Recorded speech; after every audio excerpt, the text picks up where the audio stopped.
আসসালামু আলাইকুম রহমতুল্লাহি অবরকাতুহু। সম্মানিত দর্শক, বাংলাদেশের রাজনৈতিক অবস্থা, এখানে কাউকে সমর্থন দেওয়া কিংবা কাউকে ক্ষমতাচ্যুত করা এবং এদেশে যারা রাজনীতি করছেন, রাজনীতিবিদ, তাদের হাতে আসলে কতটুকু ক্ষমতা রয়েছে এই বিষয়গুলো নিয়ে আলোচনা করব।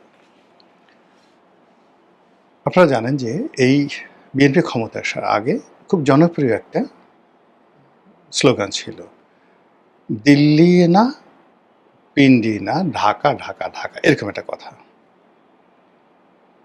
তারপরে দিল্লিও না, পিন্ডিও না, মানে পাকিস্তানও না, দিল্লিও না, পিন্ডিও না, রাওয়ালপিন্ডিও না।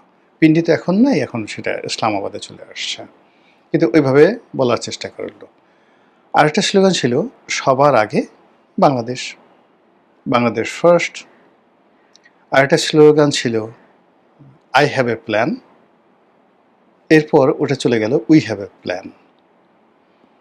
এর বাইরে জামাতের যারা ইনফ্লুয়েন্সার ছিল তারা ইনকিলাব জিন্দাবাদ, ইনকিলাব জিন্দাবাদ এই কথাটা বলার চেষ্টা করত।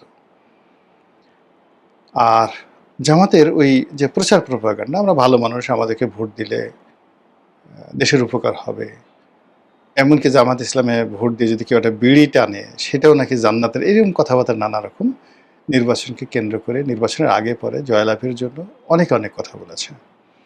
আবার ডক্টর মোহাম্মদ ইউনূস ক্ষমতায় থাকার জন্য নানা রকম ন্যারেটিভ তিনি তৈরি করেছেন যে সারা দুনিয়া থেকে বাংলাদেশের লোকজন আসবে, আমাদের কোথাও যেতে হবে না, আমাদের যে 3-0 থিওরি, দারিদ্রতা জাদুঘরে চলে যাবে, বেকার সমস্যা থাকবে না, সবাই ব্যবসা করবে। এবং মাশাআল্লাহ তিনি নিজে চমৎকার ব্যবসা করেছেন। ডক্টর মোহাম্মদ ইউনূস অসাধারণ ব্যবসা করেছেন, তার যারা আপনজন লোকজন আছেন তারাও ব্যবসা করেছেন।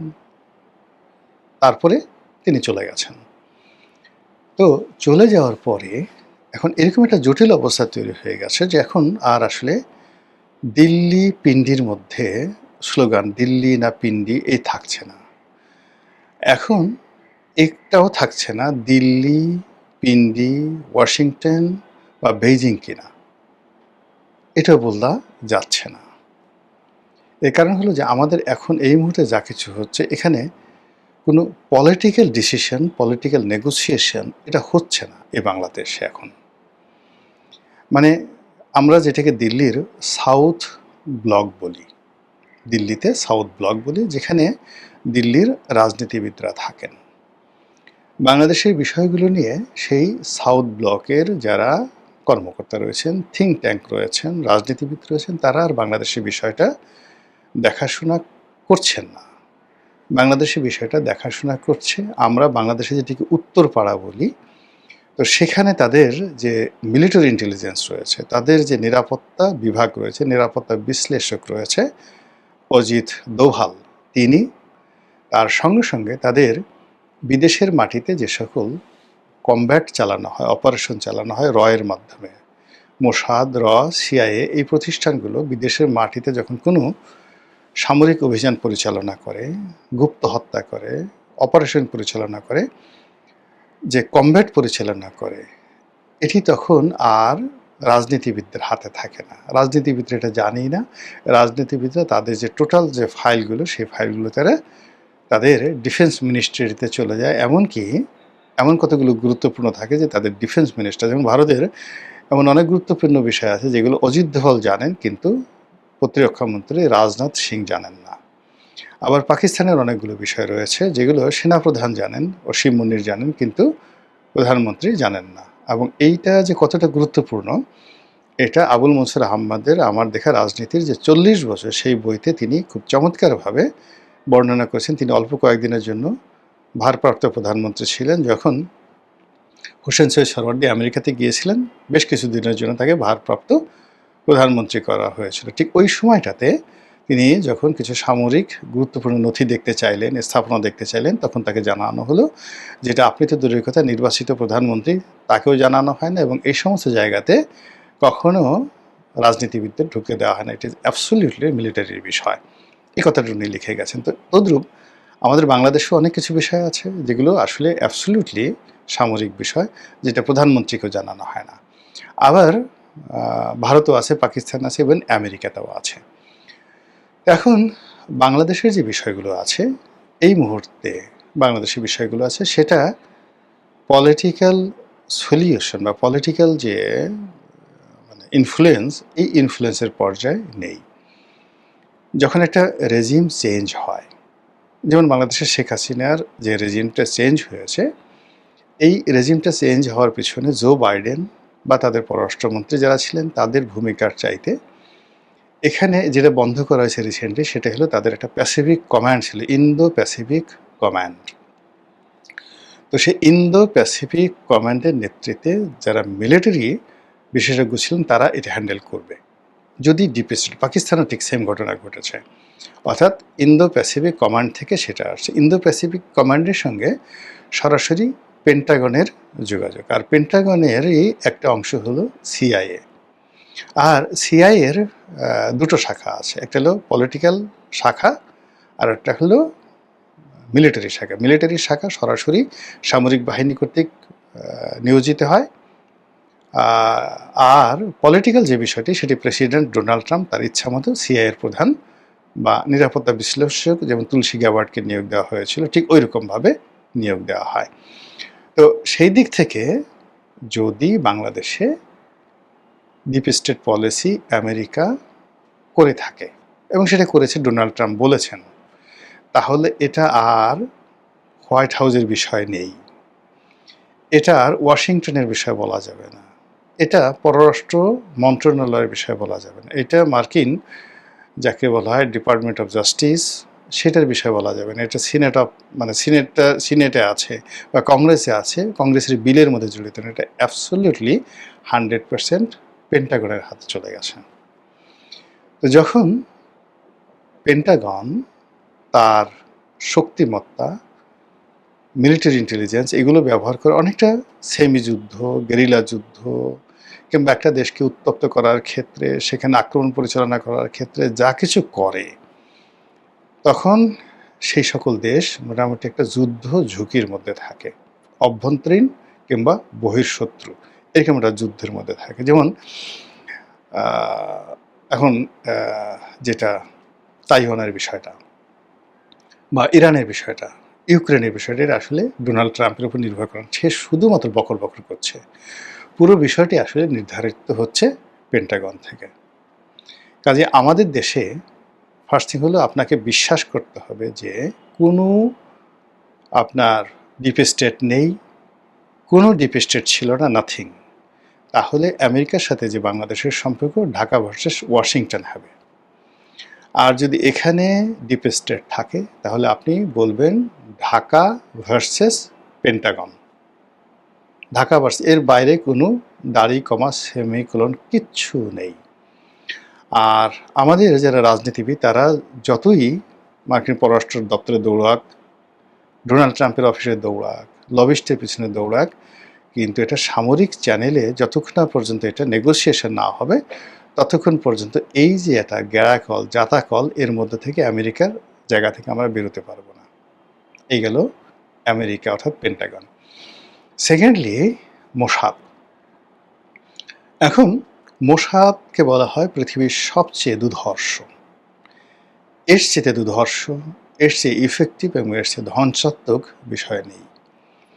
মোসাদ যেখানে তাদের স্বার্থ আছে সেখানে যদি তারা হস্তক্ষেপ করে, নট লাইক দ্যাট। মোসাদ কিছু কিছু জায়গাতে তারা তাদের একটা বাফার জোন গড়ে তোলে, সেফ জোন গড়ে তোলে, এবং তাদের জন্য সেই সেফ জোনটি এই মুহূর্তে পৃথিবীর সবচেয়ে বাফার এবং সেফ জোনটি হলো ভারত। এবং সেই ভারতের যে সেফ জোনটি এটি আমেরিকাও মেনে নিয়েছে, কিন্তু ইরান এটা মানছে না। আপনি দেখেন এই যে এখন ইরানের সাথে আবার নতুন করে যুদ্ধ হলো এবং ভারতীয় জাহাজগুলো সেখানে বন্ধ করে দিয়েছে, এবং তারা নরেন্দ্র মোদীকে ডাইরেক্ট বলেছে যে তুমি যদি তোমার এই বাফার জোনটি ওখান থেকে না সরাও তাহলে সেখান থেকে সরাসরি আমরা এখান থেকে আমাদের জানা আছে যে কোথায় তোমরা ড্রোন উৎপন্ন করছো ইসরায়েলের জন্য, কোথায় তোমাদের অফিস আছে, কি আছে, ডাইরেক্ট আমরা এখান থেকে তোমাদেরকে আক্রমণ করব। ফলে কি হলো, এই যে ভারতে যে তাদের বাফার জোনটা আছে, সেই বাফার জোনটা তুলনামূলকভাবে যদি বাংলাদেশের মধ্যে চলে আসে, ভারতের মদতে এবং মোসাদের মদতে এবং আমেরিকার মদতে, আমি তো আশ্চর্য হব না। যেটি বুঝতে বুঝতে হয়তো দেখা গেল যে ইরানের অনেক সময় লাগবে, আর ইরান যত সহজে ভারতে আক্রমণ করতে পারবে তত সহজে বাংলাদেশের মধ্যে কিন্তু তারা আক্রমণ করতে পারবে না, বিকজ এটা এত পাবলিকলি মানে ডেন্সিটি এখানে অনেক বেশি, যে এখানে যে কোনো একটা দুর্ঘটনা ঘটার সঙ্গে সঙ্গেই প্রচুর ক্যাজুয়ালিটি হবে, অস্বাভাবিক ক্যাজুয়ালিটি হবে। ফলে বাংলাদেশের সঙ্গে মোসাদের যে রিলেশন নিয়ে ইদানিং যে কথাবার্তা হচ্ছে, এবং অনেক দিন থেকে আমরা অমুকে মোসাদের এজেন্ট, অমুকে মোসাদের কাছে টাকা নিয়েছে, মানে নানা রকম যে কথাবার্তা আমরা শুনে আসছি, সেটা যদি পেন্টাগন ভার্সেস ঢাকা হয়, ডিপ স্টেট হয়, এখানে মোসাদ অনিবার্য। গেল মোসাদের কথা। এরপর আসেন যখন আমেরিকা এবং বাংলাদেশের সম্পর্ক, এটি আর রাজনৈতিক পর্যায়ে থাকবে না, এটি CIA versus Pentagon versus even not FBI, CIA এবং পেন্টাগনের মধ্যে চলে যাবে।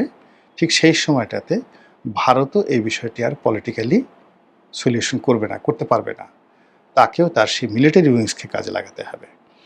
এবং এই গত 2 বছর ধরে আপনি চিন্তা করেন, ঘন ঘন নরেন্দ্র মোদী এবং অমিত শাহ এবং যাকে বলা হয় তাদের অজিত দোভাল, আসাম, বিহার, ত্রিপুরা এবং কলকাতাতে ঘন ঘন আসছে। যেভাবে মমতা ব্যানার্জিকে হটিয়ে অনেকটা বাংলাদেশের কায়দায় ভোট র্যাগিং করে 2 নম্বরই করে তারা পশ্চিমবঙ্গের ক্ষমতা বিজেপি দখল করেছে, যেভাবে শুভেন্দুর মতো মমতার একজন সাধারণ কর্মীকে যেভাবে সেখানে প্রতিষ্ঠিত করা হয়েছে, ইট মিনস কলকাতা কেন্দ্রিক, কলকাতাতে যেভাবে ব্রিটিশ জমানাতে ফোর্ট উইলিয়াম দুর্গ তৈরি করা হয়েছিল, ইতিহাস বারবার ঘটতে থাকে। দেখেন, মানে আমি বারবার ইতিহাস বলি এই কারণে যে যেহেতু ইতিহাসের ছাত্র, একই ঘটনা বারবার ঘটে। ইস্ট ইন্ডিয়া কোম্পানি তাদের যে সাবকন্টিনেন্টাল যে headquarter, that was in Madras, মানে এখন যেটাকে আমরা দক্ষিণ ভারত বলি, নরেন্দ্র মোদীর যে এলাকা গুজরাট, মুম্বাই, মানে এই পুরো দুটো অংশ, একটা হলো উত্তর ভারত আর একটা হলো দক্ষিণ ভারত। তো উত্তর ভারতের যে অংশ, সেই অংশের মধ্যে প্রাইম যে জায়গাগুলো আছে তার মধ্যে ধরেন দিল্লি, এলাহাবাদ, রাজস্থান, এই জায়গাতে আপনি গিয়ে দেখেন, এটাকে বলে উত্তর ভারত। আর দক্ষিণ ভারত বলতে ওই যে শিবাজি রাওদের ওই পুরো এলাকা, দাক্ষিণাত্য, মাদ্রাস, গুজরাট, এই সমস্ত এলাকা। তো ওখানে তারা প্রথমে ঘাঁটি করল, মাদ্রাজে তাদের ঘাঁটি করলো, মাদ্রাস প্রেসিডেন্সি এটা দীর্ঘদিন নাম ছিল। কিন্তু পরে দেখলো যে না, কৌশলগতভাবে মাদ্রাজের চাইতে তাদের জন্য হুগলি এবং তাদের জন্য কলকাতা, হুগলি, মুর্শিদাবাদ এবং বাংলা, বিহার, উড়িষ্যার গুরুত্বপূর্ণ, এবং বাংলা, বিহার, উড়িষ্যার এই এলাকে ডমিনেট করার জন্য এই প্রথম তারা ওখানে একটা দুর্গ নির্মাণ করলো, ফোর্ট উইলিয়াম দুর্গ। এবং সেই ফোর্ট উইলিয়াম দুর্গকে কেন্দ্র করে এই পলাশীর যুদ্ধ, এবং পলাশীর যুদ্ধ পরবর্তীতে ইতিহাস জানে যে বাংলা থেকে তারা যে রাজত্ব শুরু করলো, এরপর তারা ধীরে ধীরে মাদ্রাজের দিকে এগুলো সেকেন্ড ফেজে। সেম ঘটনা আরও আগে, অর্থাৎ 1026 সনে ঠিক একই ঘটনা ঘটল। অর্থাৎ দক্ষিণ ভারতে রাজা ছিলেন রাজেন্দ্র, চোল সম্রাট রাজেন্দ্র। তো তিনি এই নরেন্দ্র মোদীর মতো ওই এলাকাতে বেশ সুখে শান্তিতে ছিলেন। কিন্তু এই যে বাংলাতে যে ধন সম্পদ এবং বাংলাতে যে অর্থবৃত্ত, এবং এখানে যে প্রবলেমগুলো, পলিটিক্যাল প্রবলেমগুলো শুরু হলো, এটায় তিনি বেশ অস্থিরতা অনুভব করছিলেন। ফলে 1026 সন, মানে আজ থেকে 1000 বছর আগে, সেই চোল সম্রাট রাজেন্দ্র এই বাংলা, বিহার, উড়িষ্যা আক্রমণ করে এটা দখল করে নিলেন। তা এখন দেখেন যে উত্তর ভারতের রাজনীতি, মানে দিল্লি, আগ্রা, এলাহাবাদ, এই যে পুরো যে এলাকাটা, মধ্যপ্রদেশ, ইউপি, এই এলাকার যে রাজনীতি এরা কন্ট্রোল করছে কারা? দক্ষিণ ভারতের লোকজন, অমিত শাহ এবং যাকে বলা হয় নরেন্দ্র মোদী। তো এগুলো করার পরেও এই যে বাংলা, বিহার, উড়িষ্যা, 1756 সালে ইংরেজদের জন্য যে সমস্যা তৈরি করেছিল, বাংলা, বিহার, উড়িষ্যা 1026 সনে যে সমস্যা তৈরি করেছিল রাজা রাজেন্দ্রর জন্য, চোল সম্রাট রাজেন্দ্রর জন্য, বাংলা, বিহার, উড়িষ্যা সম্রাট আকবরের জন্য যে প্রবলেম সৃষ্টি করেছিল, বাংলার 12 ভূঁইয়ারা যে প্রবলেম সৃষ্টি করেছিল, the same problem now happening. এই জন্য ভারত কী করছে, তার মিলিটারি কমব্যাটগুলো, স্থাপনাগুলো এখন এই পশ্চিমবঙ্গ, বিহার, উড়িষ্যা, ত্রিপুরা, আসাম। এবং আরও স্পষ্ট করে যদি বলি, এখানে যেমন তাদের যে নিজেদের রাজ্য থেকে শুরু করে সেই নিজেদের রাজ্যে যে সকল উপজাতি রয়েছে, আমাদের যেমন দুর্গম এলাকাতে, সেখানে তারা রীতিমতো তাদের হাইয়েস্ট মিলিটারি প্রেজেন্স, যেটি কাশ্মীরও না এই মুহূর্তে, কাশ্মীরের চাইতেও বেশি প্রেজেন্স এখানে তারা রেখেছে। আর আমাদের যে সীমান্ত, আমাদের সীমান্তে তারা এই গত 2 বছর যাবৎ যে মানে মিলিটারি যে উপস্থিতি, সেই উপস্থিতিতে তারা মানে এখান থেকে তারা যদি মুভ করতে চায়, উইদিন 1 ঘন্টায় তারা মুভ করতে পারবে। তাদের এয়ারফোর্স, তাদের নেভাল ফোর্স এবং তাদের স্থলবাহিনী, ক্যাভারি, মানে আমরা যেটাকে বলে ঘোষ হওয়ার, এটাকে এখন মানে ইনফ্যান্ট্রি বলা হয়, পদাতিক বাহিনী। এই পদাতিক বাহিনী যে সমাবেশ তারা করেছে সীমান্তের ওপারে পশ্চিমবঙ্গ, তারপর শেষে ত্রিপুরা এবং আসামে। একটু যদি আপনাদের স্যাটেলাইট ইমেজ থাকে, একটু দেখে নেন যে ওখানে আসলে কি হচ্ছে সীমান্তের ওপারে, জাস্ট একটু দেখে নেন। এটা খুব সহজ, যে কোনো লোক এটা করতে পারে। একটু দেখে নেন, তাহলে বুঝতে পারবেন যে বাংলাদেশ সীমান্তে ভারত আসলে কি করছে। একদিকে বঙ্গোপসাগর, অন্যদিকে সব মিলিয়ে আমরা কি একটা অবস্থার মধ্যে আছি, একবার একটু বোঝার চেষ্টা করেন। আমাদেরকে একটু সতর্ক হতে হবে না? তথ্য ডাটা জানতে হবে না? নিজেদের যে পায়ে যতটুকু শক্তি আছে সে শক্তি দাঁড়াতে হবে না? নচেত আমরা তো আসলে পালানোরও সময় পাবো না। মহান আল্লাহ আমাদের সবাইকে হেদায়েত দান করুন এবং হেফাজত করুন। আসসালামু আলাইকুম রহমতুল্লাহি ওয়া বারাকাতুহু।